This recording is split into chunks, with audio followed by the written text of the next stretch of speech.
Сәлем достар, бүгін біз жаңа тақырыпты өтеміз.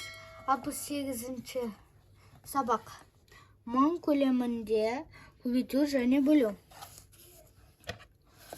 Ландшафт белгілі бір аймақтың жалпы көрінісі жер бедері.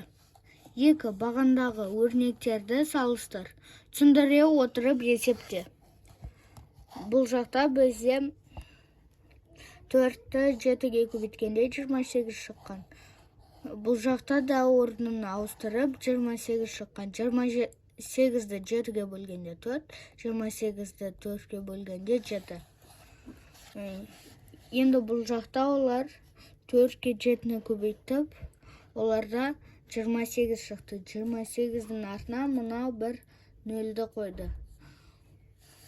Ал бұл жақта 6-ға 70-ті көбейткенде бізде шығады. Мына жақта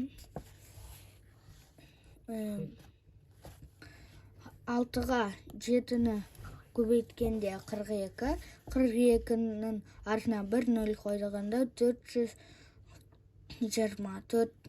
Бұл жақта біз 6-ны қою керекпіз. Сол кезде бізде 420 шығады. 420 бөлу 6 тен 70. 420 бөлу 70 тен 6. Бұл жақта да түсіндіре отырып есепте дұрыстығын тексер. Бұл жақта бізде 6 көбейту 80. Біз 6-ны 8-ге көбейткенде 48. Ал 48-дің артына 1-0 қойғанда 480. 50-ні 6-ға көбейткенде 300. Өйткені 5-ті 6-ға көбейткенде 30, 30-дің артына 1-0 қойғанда 300. Бізде 450 бөлу 9. Оны біз табу үшін 45-ті 9-ға бөлеміз. Бізде 5 шығады. Сонда жауабымыз 50. Ал 810 бөлу 9 тең болады бізде 90.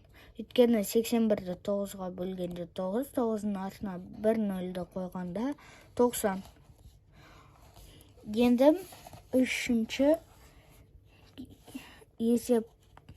есептің әсінде сурет бойынша есептер құрастырып оларды шығар. Бұл жақта біз ауданын табу керекпіз. Бізде ұзындығы 60 метр, ал ені 2 метр. Біз ауданын табу үшін ені мен ұзындығын көбейтеміз. 60-қа 2-ні көбейткенде 120. Сонда ауданның жауабы 120 метр квадрат. Енді бұл шаршыда бізде 20 метр біз ауданын табу керекпіз. 20-ға 2-ге 2-ні көбейткенде 4, 4-дің артына 2-0-ді қойғанда 400. Енді біздің аудамыз 400 метр квадрат. Ал бұл жақта ауданы 100 метр квадрат.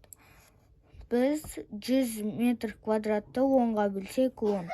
Сол үшін барлық қабырғалары 10 метр. Солай дұрыс болады. Бұл жақта біз 2-ні 3-ге көбейтіп, бізде 6 шығады. 6-ны артына 2-0 қоямыз. 600 метр квадрат. Ал 1-ді 1-ге көбейткенде 1, ал 2-нің артына 1-0 қойғанда 20. Сонда 120 метр квадрат. Бұл жақта бізде 4-ті 2-ге көбейткенде 8, 8-нің артына 2-0 қойғанда 800 метр квадрат. Енді 4-ші есепте асы. Бізде ұзындығымыз 5, ал бұл жақта біз мұнаны көбейту керекпіз. 5-ке 100-ді. Біз 5-ті 100-ге көбейту үшін 100-ді 5 рет қосамыз. 500. Сонда бұл жақта 500 тұрады. Ал 9-ді 10-ға көбейткенде 90. 90-ды 10-ға көбейткенде 900. 100-ді 8-ге көбейткенде 800. 10-ды 60-ға көбейткенде 600. 10-ды 7-ге көбейткенде 70. 100-ді 8-ге көбейткенде 800, 7-ні 100-ге көбейткенде 700. Енді бұл жақта бөлу керек. 600-ді 100-ге бөлгенде 6, 1000-ді 10-ға бөлгенде 100. Ал 340 бөлу 10 бізде бұл жақта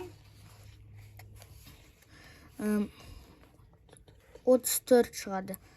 Ал 700-ді 100-ге бөлгенде 7, 670-ді 10-ға бөлгенде 67, 800-ді 10-ға бөлгенде 80, 530-ды 10-ға бөлгенде 53, ал 450-ні 10-ға бөлгенде 45. Енді 5-ші есеп. Есепте 1000 минус 50 көбейту 4. Біз бірінші көбейтуді орындаймыз. 50-ді 4-ге көбейткенде 200, 1000-нан 200-ді алғанда 800.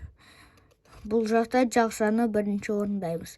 Бұл жақта бізде жауабымыз 50. Ал 7-ні 50-ге көбейткенде бізде 120 шығады. 350 шығады. Ал жақсаның ішінде 500-ден 20-ны алғанда 380, 480-ді 60-ға бөлгенде 80. 120 қосу 300, 420. 420-ны 7-ге бөлгенде 60. Бұл жақта келесі есептер солай болады. Енді 6-шы есеп. Есептерді шығар.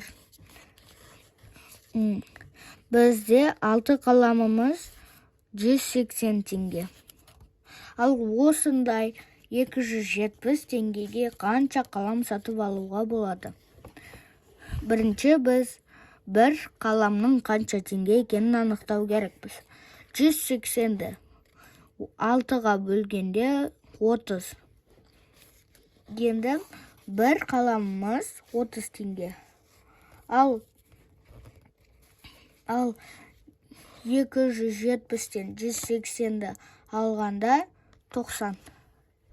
Сонда 90-ды 30-ға бөлгенде 3. Сонда 270 теңгеге осындай 9 қалам сатып алуға болады. Поездың 3 плацкарт вагонында 180 орын бар. Осындай 7 вагонда қанша орын болады? Бізде 3 вагонында 180 орын. Ал 180-ді 3-ге бөлгенде бізде 60 шығады. Сонда бір вагонда 60 орын бар. Ал біз 180-ге 180-ді қосқанда 360. Ал 360-ға 60-ды қосқанда бізде 420 шығады. Сонда 7 вагонда 420 орын болады. 6 килограмм алмадан 3 литр шырын алуға болады. 180 килограмм алмадан қанша литр шырын алуға болады? Сонда біздің 6 килограммымыз 3 литр шырын. Ал 180-ді 6-ға бөлгенде бізде 30 шығады. Ал сонда бізде 180 килограмм алмадан 30 литр шырын алуға болады. Енді высы 100 килограмм алмадан 50 килограмм тосап қайнатты. 200 килограмм алмадан қанша килограмм тосап дайындауға болады? 100 килограммымыз 50 килограмм тосап. Ал бұл жақта 50-ге 50-ні қосқанда 100. Сонда 200 килограмм алмадан 100 килограмм тосап дайындауга болады. Есепте.